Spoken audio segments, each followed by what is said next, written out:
Okay, welcome to another episode of the Startup Stack podcast. And today we're at in Middtown again at Old Soul Coffee in Weatherstone.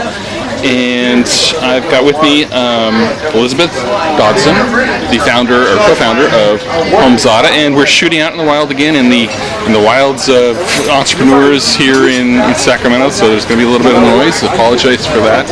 But welcome to the show.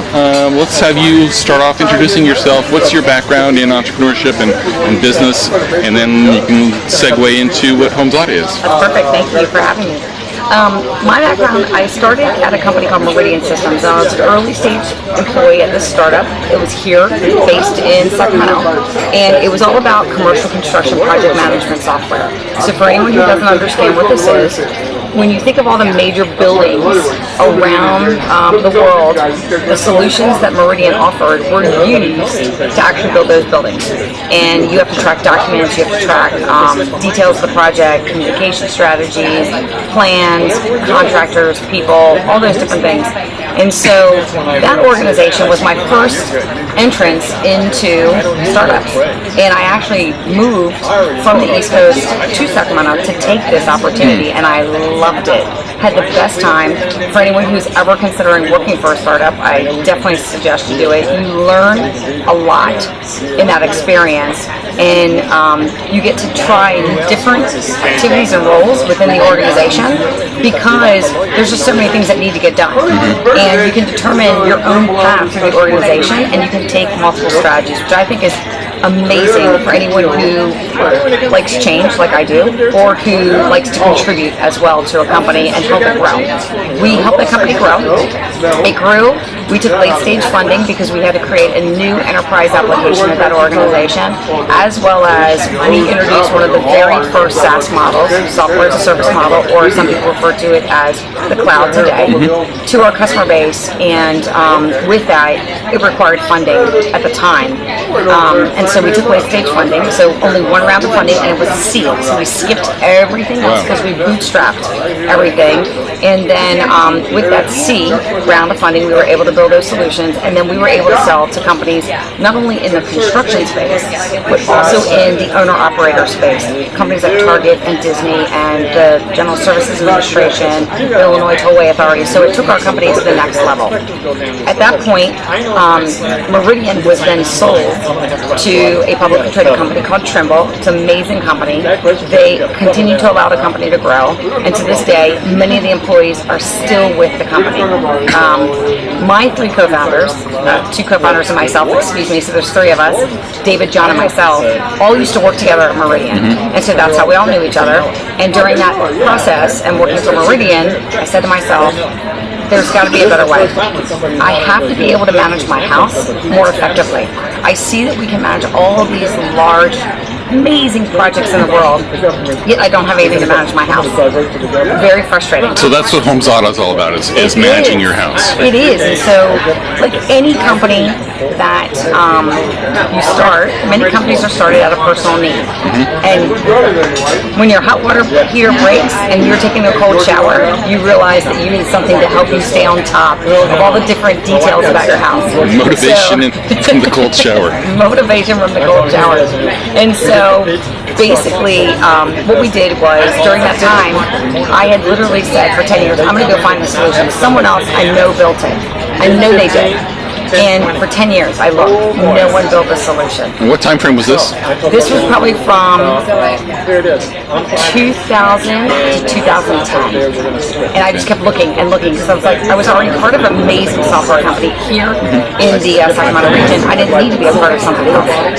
But lo and behold, no one had created it. And one of my co-founders, specifically John, he came to me and he said, I think you're onto something. You want to jump into another startup? That's how the conversation went. Because you guys already had the startup bug. Exactly. And I said, are you crazy? I'll be the first one to admit.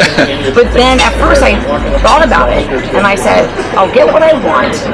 I'll be able to help other customers manage their home, and I'll be able to get back into the startup bug, because once you catch it, you really don't ever lose it. And so for anyone who's ever done a startup or who hasn't, and you're considering it, know that you may actually want to do it over and over and over again because it's really exciting. So John, David, and myself used to work together. We came together. We decided to create what is now HomeZada, and HomeZada is all about managing the details about your house in the cloud. It's easier to manage those details nowadays. What we take a look at is you have contents in your home. You also have the structure of your home. So we want to be able to help you manage all of those details of those contents in case something were to happen. In fact, I have 3 friends that lost their house in the Sacramento region to fires, just fluky fires. So how can you protect your stuff, or at least have it documented when a claim is necessary? The next thing that we did was maintenance. Everybody doesn't know how to take care of their house, and remember that hot water heater that broke? I didn't realize that I really needed to flush the hot water heater. And so that simple task, had I done that, would have created a longevity of that hot water heater, because that hot water heater was brand new. It was only 2 years old. And I was like, this is crazy. They should last 15 to 20 years. So that was also an added expense that I was stressing about. So how do I do that? And then we also had projects. And that goes back from our project management experience. Like maintenance for like improvement projects? Improvement projects, that's correct. Remodeling improvement projects, design projects, fix-it projects. So that hot water heater, when I needed to fix it, I needed to track that project and document when I had installed the new one, so that I know when the new one was going to wear out and I had to do a replacement, so I can start budgeting for it.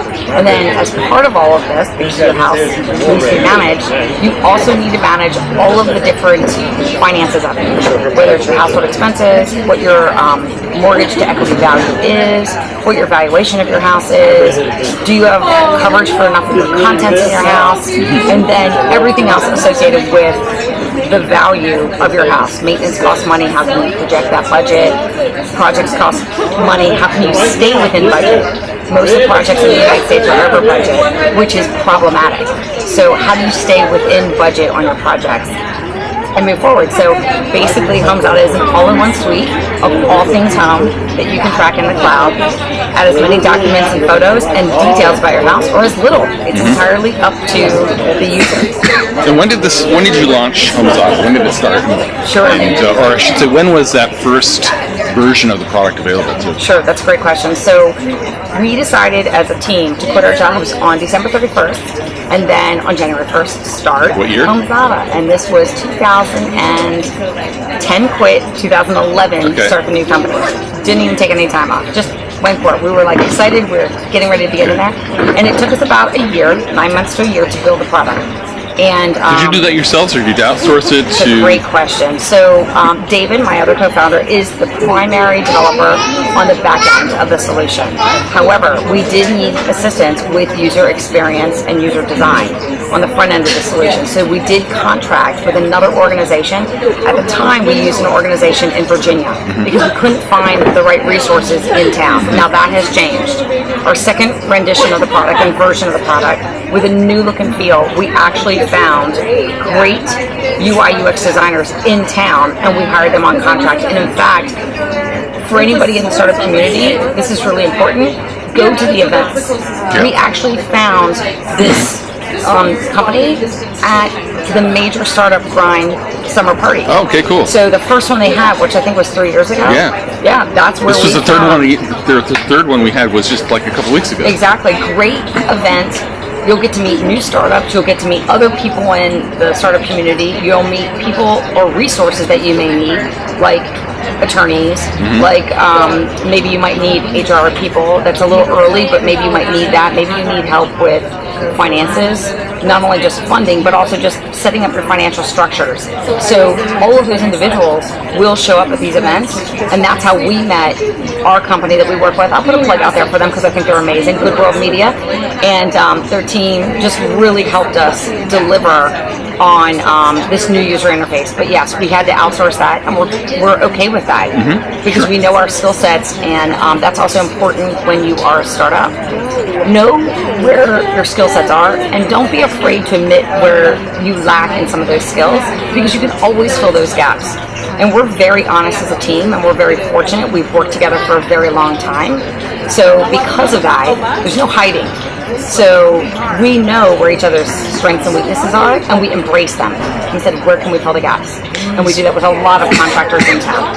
So that was 2011, and so you started in January 1, 2011. And when did you roll out your first product that was available to the general public? Sure. It was in, the soft launch was in October of 2011. So okay, about so 10 months? Yeah, 10 months to okay. build the product.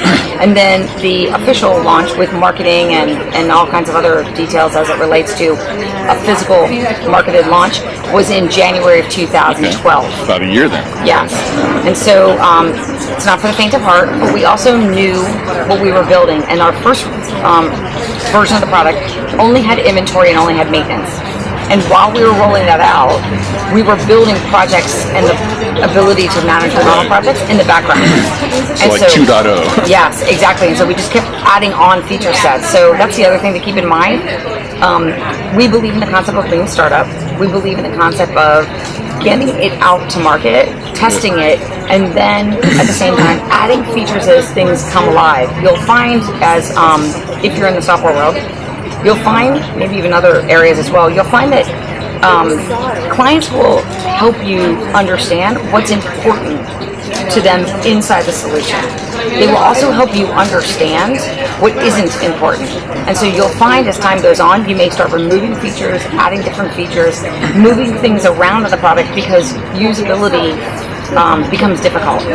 And so you want to improve on the user experience and the usability. And so we constantly are making tweaks to the product to enhance that. So and those things the customers want maybe something totally different than you expected, right? That's correct. Yeah. Any stories about how you really wanted to have this feature and turns out nobody wanted it? Exactly. And one of those examples, which is odd. So we have users all over the country. In fact, we have users in 20 countries outside the United States. And we don't market outside the United States. They just find us. So we have users in all states. We have both genders evenly distributed using our product. We also have all age groups using our product at different levels and for different purposes. One of those feature sets that we were talking about, and one of those age groups is our seniors or the silent generation. We never thought the seniors would ever be using HomeZada. Because of the tech, their tech. The tech, it's on mobile, whatever. We just didn't see it as a value set for them. What ended up happening, and one of the features they had requested was, I need to use the home inventory for estate planning purposes. And I was like, that makes sense.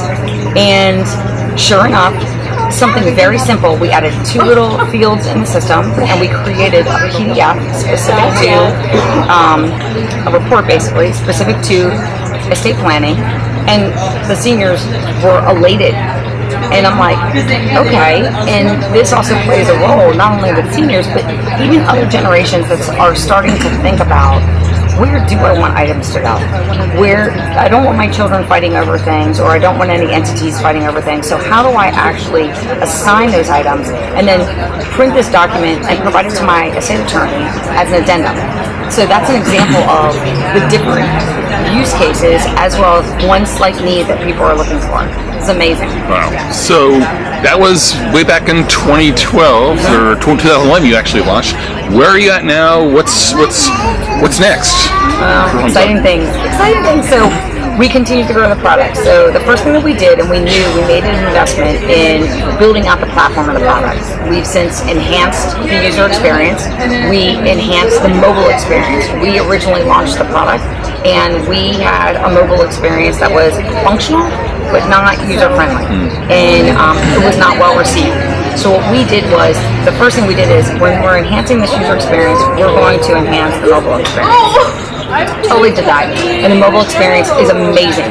It's like mobile first now? So it's not necessarily mobile first because our users are split. This is also very unique because of the different age groups and the locations.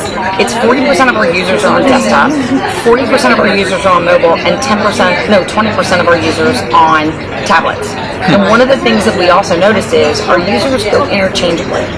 So they go from one device to the next device, still accessing the same platform. And so we also needed consistency. So that's what we did. So we decided that we do have apps. However, our product is actually referred to, for most people, a responsive design. So the responsive design, for people who don't know what that is the system will recognize what device you're on and it'll size it accordingly. And so now that makes things challenging in a development structure because you're constantly testing for all those devices. So it's really, really important that you understand the user experience in that capacity. And it's made us better at product managers and developers. So that's one of the things that we've done. We've also enhanced some of the feature sets in the product, which is where we are today. So that's our big investment. So now we're focused on scale. So making sure we secure more customers, both on the consumer side as well as on the professional side. One of the things we realized we needed to do very early on was we had to meet the needs of our professionals. And our professionals are in categories like real estate, like insurance, like mortgage, home maintenance professionals, remodeling professionals, home builders.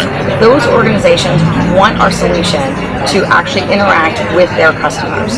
They want our solution because they want to extend their brand with our customers. So not only are we also supporting our consumer clients, we're also supporting our professional clients. So we now are at a place where we need to scale both those categories of clients, but also we need to also scale in terms of our marketing capacity. So two things are happening because of that. One, we're building a lot of partnerships with a lot of very large organizations, including a lot of insurance companies, mortgage companies, etc. And I wish I could tell you who they were, but unfortunately I signed NDAs with a lot of everybody. But when the announcements come, we will make sure to let everybody know. And then we are also out in the next phase of our funding. So we did raise a $2.4 million seed round, which helped us grow this organization. And then we are now looking for the next round of funding, which is the Series A.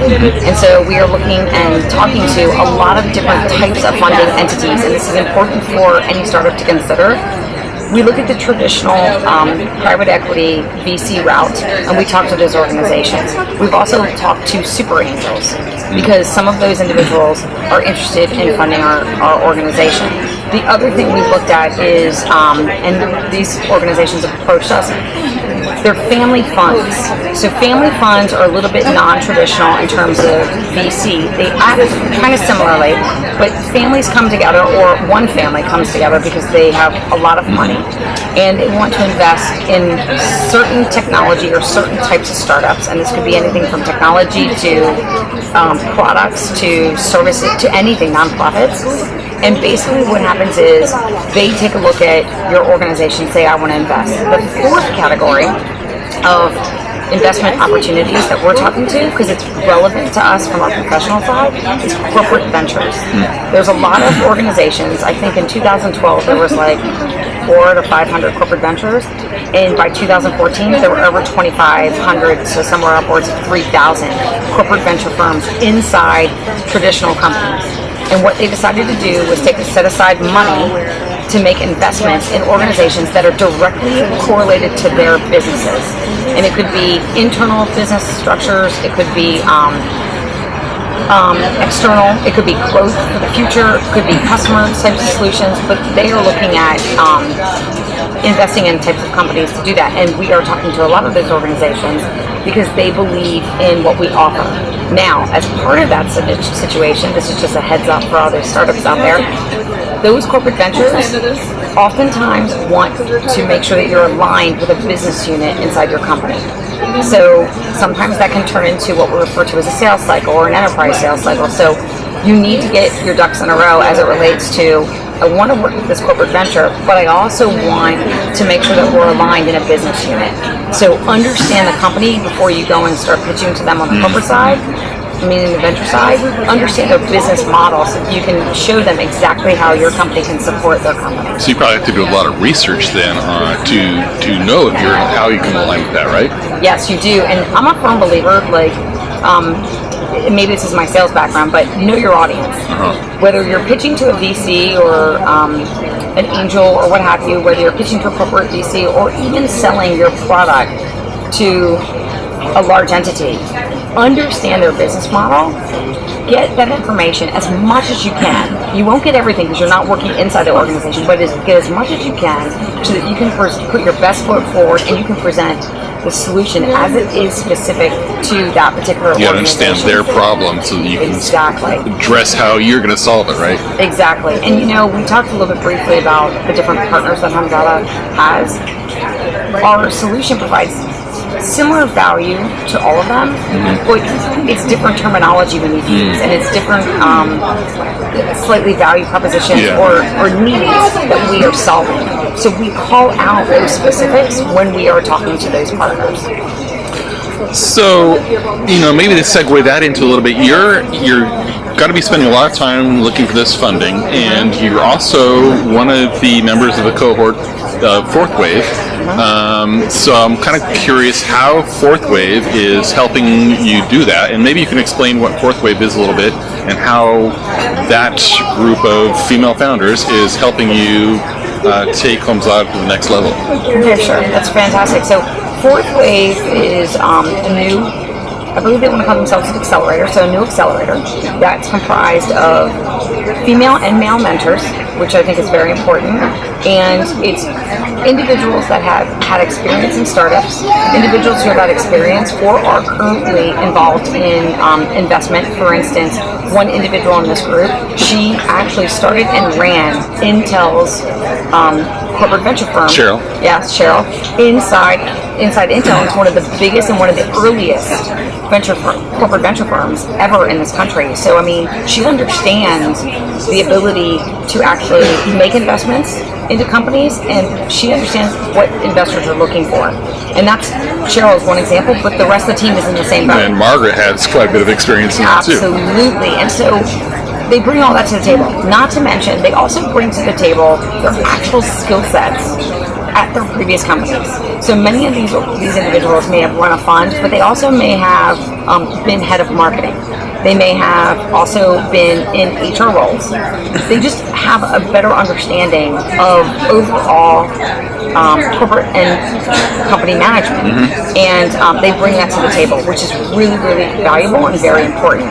What they then do is there's group settings where everyone meets and everyone discusses their challenges. And what I also appreciate about this group is this group is made up of medtech, biotech, agtech, pure technology companies, I mean IT tech, and a variety of others. I mean, it's a different group of women coming together, and it proves that there's diversity in what women need and what they are willing to build for the world.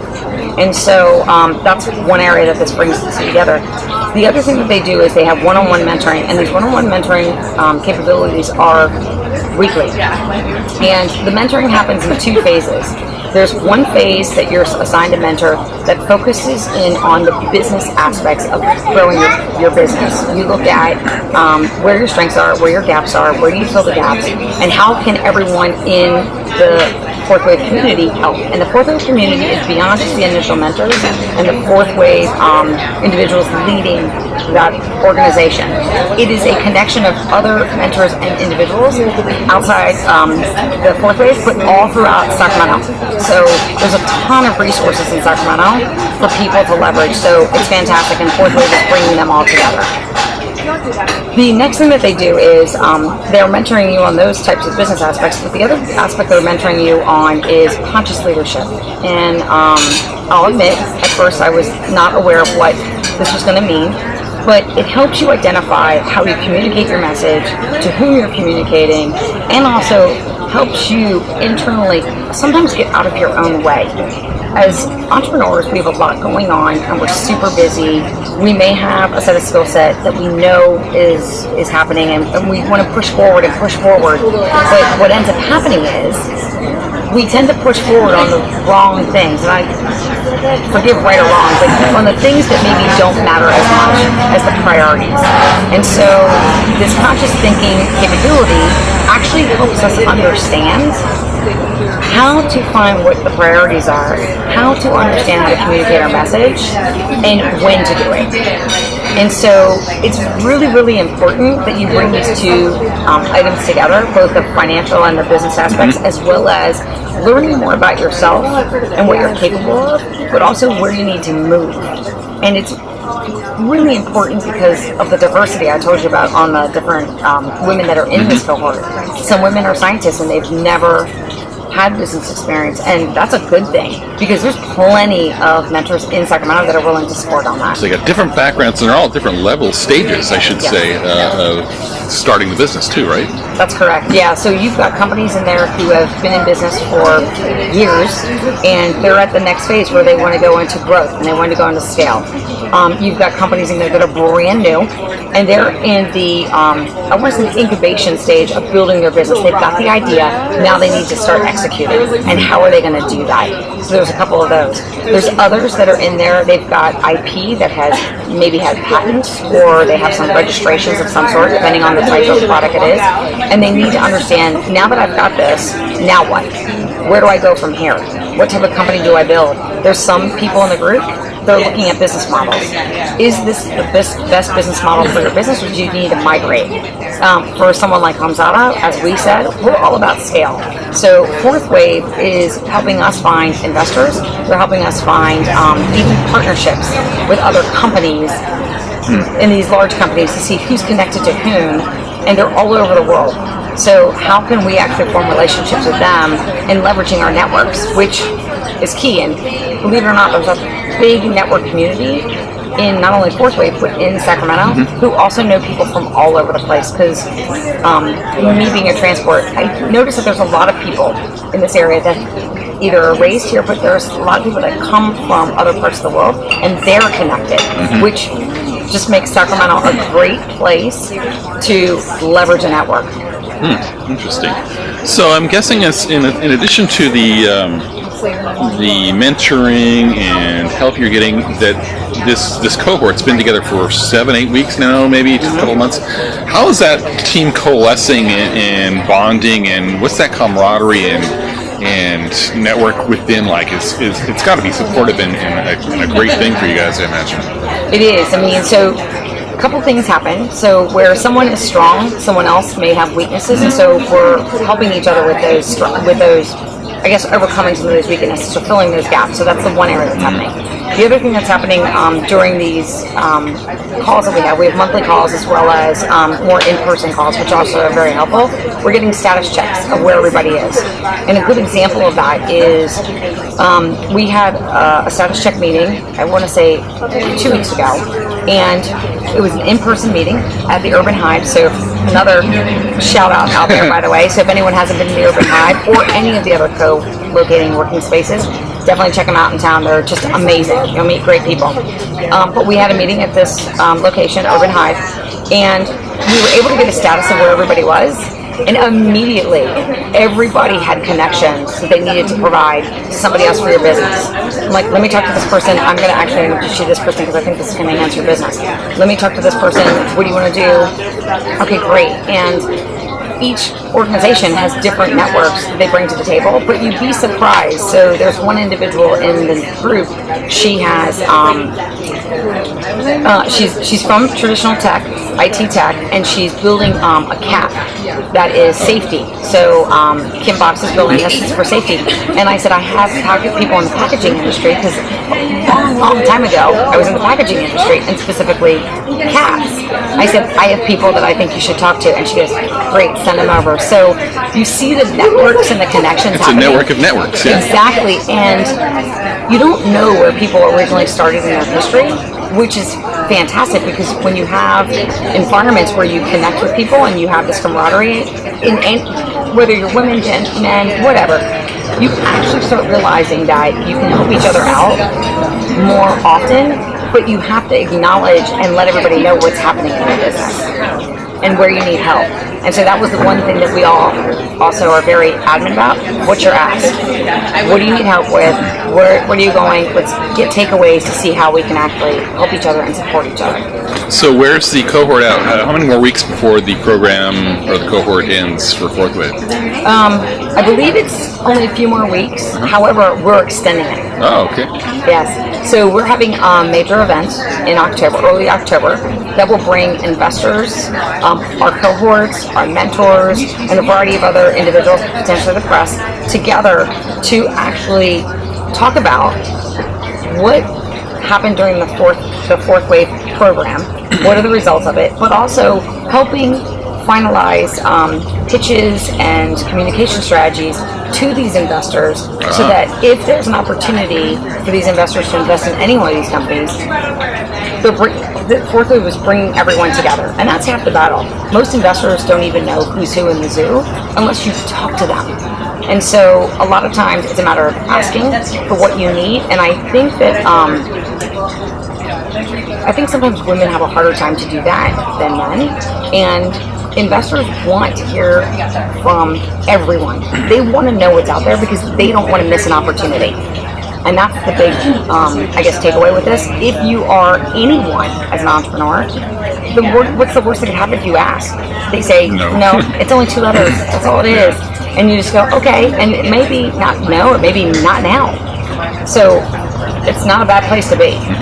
So we're going to have that big event, and we're all excited for it. We're all prepping to get our messaging straight, our pitches down, and then we'll know more about this event probably in the next couple of weeks. Okay, so that sounds like it's going to be a great opportunity to shine a spotlight on not only FourthWave, but something you and I were talking about previously is maybe shining a spotlight on Sacramento as a model for female founders and entrepreneurship here.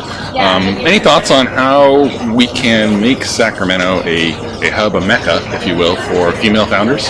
I think it's super easy to do, and I think the first thing you take into consideration is Sacramento is a very family-friendly town. I mean, it just is. I mean, there's great schools here, there's great parks, there's great environments, there's a lot of things to do, and people are committed to their children. And part of that, they can do that not only because of the school systems and all the outdoor activities, but it's affordable. You can raise children in homes with backyards and what have you. And I'm not saying you can't do that in other places in the world, but I'm saying you get the best of both worlds. You get the affordability, relatively speaking, it's California, it's not Arkansas, relatively speaking, and you get the close proximity to places like the Bay Area. And it's a quick drive, obviously you gotta work in the traffic, but it is a quick drive, relatively speaking. You don't have to get on a plane to go get funding in New York or some other location. And you can actually grow a great company here. I mean, there's good, solid, grounded people. We were talking about that, and I think it's a common theme that a lot of people see. At the previous company, Meridian, we had a lot of employees, and many of them were from here. Just solid, valuable people that to this day are still with the parent company, Trimble. I mean, just amazing individuals. And ethical people. I think you've got grounded people, I think you've got ethical people, you've got family people, and you build a strong culture around that. So I think female founders can do that here. I think they've got proximity to the Bay Area, so they can easily get to the Bay Area and secure funding and get networking in. They have the flexibility of working from Weatherstone, Old Soul, because it's so much fun. There's a ton of different environments around town where you can work, whether it's at a coffee shop or whether it's at the shared workspaces in co-working town. Space. There's plenty to do, and they're all over town, which I also think is really valuable. Is one of the things that I think a lot of people realize about Sacramento a little bit is that the entrepreneurs and the startups are all over the region. So they're not just in Sacramento, they're also in Folsom, and they're in Rockville, and they're in Auburn, and they're in Davis, and everything else. Now, there's still activities going on in all of those areas. And so it's easy to drive everywhere and to be in multiple locations because we don't have the same kind of traffic that the Bay Area does.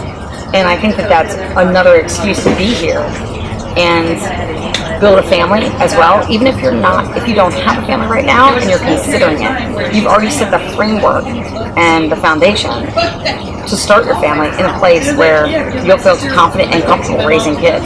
In fact, some of the companies we've worked with, it was couples that actually used to live in New York City. They love New York City, but they were originally from this area. And they started having children. They said, I don't want to raise my kids in New York City. It's not that raising kids in New York City is bad.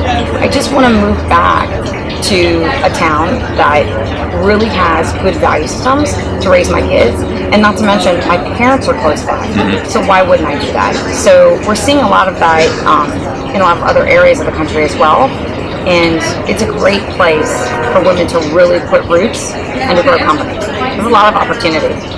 Good to hear. So one final question. I typically like to ask any words of advice for young entrepreneurs out there, female or male, looking to start their own startup, what are some lessons learned or some advice you can give to help them on their way? Holy cow. Do you have all day? I'm kidding. I'm kidding. Top one or two. Yeah, so I think the first thing is, if you've got an idea, go for it.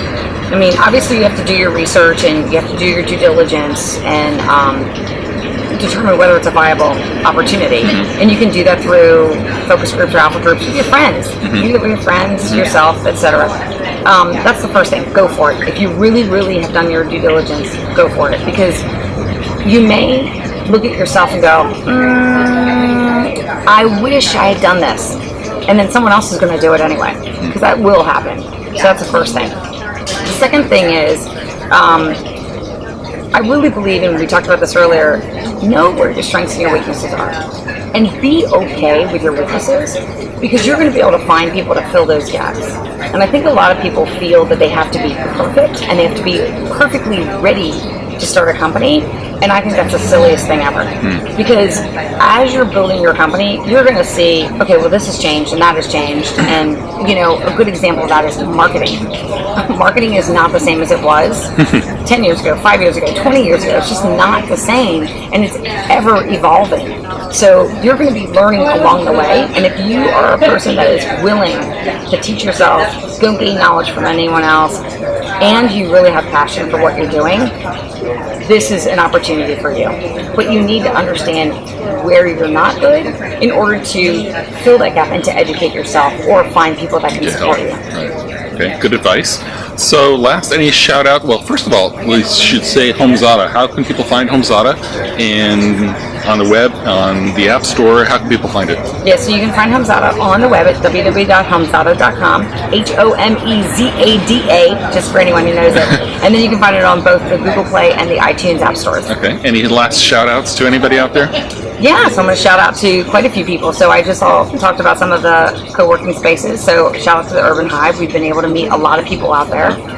Shout out to Startup Grind. If you really want to know some more about what entrepreneurs are doing, and even Startup Sac, you'll read and listen and hear from founders of companies and what their struggles were if you're really unsure what you're doing. So take a look at that.